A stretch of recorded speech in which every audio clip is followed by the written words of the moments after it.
Buenos días, buenas tardes, buenas noches. Hoy vamos a hablar sobre el diseño de espacios educativos, innovación educativa, Prakash Nair. Bueno, el primer tema que vamos a hablar es la diferencia de dos puntos de vista de la educación. Bueno, existen dos vistas que son sobre la educación en relación al aprendizaje centrado en el profesor y el del aprendizaje centrado en el alumno. Y estos dos puntos de vista llevan coexistiendo de forma paralela más de 100 años. Cada uno de estos dos enfoques sobre la educación requieren un tipo de diseño de centro determinado. El aprendizaje centrado en el profesor.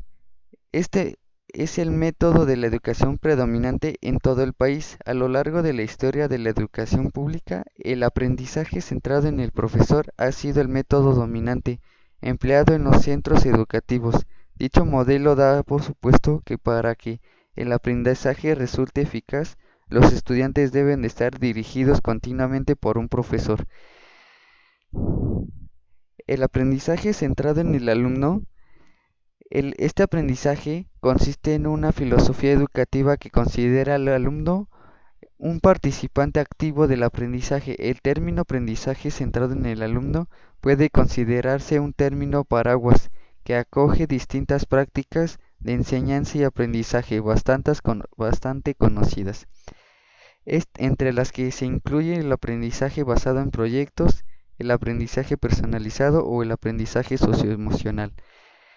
El aprendizaje centrado en el alumno permite dirigir su aprendizaje, maximizar su potencial personal y desarrollar las habilidades necesarias para aplicar el conocimiento teórico en la resolución de problemas de la vida real. Es decir, que marcos físicos adecuados a esta clase de aprendizaje aplicado. Este tipo de aprendizaje no es nuevo. El propósito del aprendizaje centrado en el alumno. Su propósito fundamental del aprendizaje consiste en personalizar el aprendizaje según las necesidades de cada alumno. Con él se buscan también impulsar a los alumnos para que sean más autónomos y mejoren su desarrollo social y emocional, al tiempo que sientan los cimientos para adquirir las habilidades y las competencias necesarias en el siglo XXI. Ahora vamos a hablar sobre las escuelas de aula abierta. Las escuelas del aula abierta, también llamadas escuelas sin paredes, son originarias del Reino Unido y el concepto llegó a Estados Unidos a finales de los años 60 del siglo XX. Se basaba en las creencias de que los estudiantes tendrían un mejor rendimiento si se eliminan las restricciones propias del aula, encerradas entre cuatro paredes. La idea consistía en trasladar el modelo educativo centrado en el profesor al modelo centrado en el alumno de diferentes edades. Para diseñar para la educación, los edificios de centros educativos tienen que diseñarse desde el principio con el objetivo de garantizar cuatro principios de diseño esenciales. Tienen que ser acogedores, versátiles, dar cabida a diversas actividades educativas y trasladar mensajes positivos sobre actividad y comportamiento. Bueno, los cuatro principios de diseño de los centros educativos. El primero, que sea acogedor, seguro, seguro educativo que aliente el comportamiento cívico. El segundo, que sea versátil, ágil y personalizado. El tercero, que sustente diversas actividades educativas, es decir, múltiples escenarios educativos. Y el cuarto, que traslade mensajes positivos sobre la actividad y comportamientos. El clima escolar positivo. Define clima positivo como el ambiente seguro y favorable que cultiva las habilidades sociales y emocionales, éticas y académicas. La integración de la tecnología, la información, los aspectos básicos de los centros educativos están al alcance de la mano con solo presionar un botón o al hacer clic en el ratón. Aún así, los centros han resistido el impulso de reinventarse para poder servir a los niños de hoy en día y satisfacer las necesidades educativas actuales. Horarios flexibles. La desconexión entre los objetivos de aprendizaje y la educación se hace patente en los horarios establecidos en las escuelas actuales. Dividir las jornadas escolares en clase de 45 minutos es una forma eficaz de impartir el currículo y cubrir la materia exigida.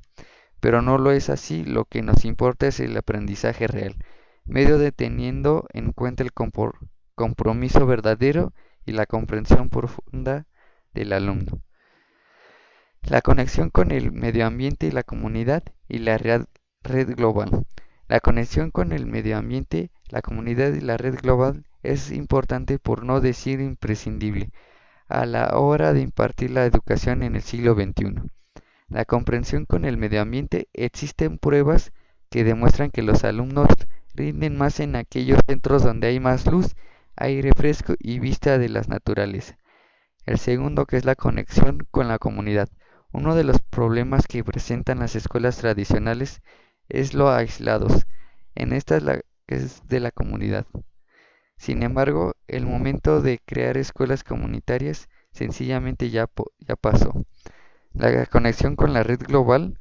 Las escuelas tradicionales están basadas en un modelo de educación de tiempo y espacio limitados, burocráticos y jerarquizados, en el que la información y el conocimiento fluyen solo en el sentido de arriba hacia abajo, lo que es en las escuelas significada del profesor-alumno.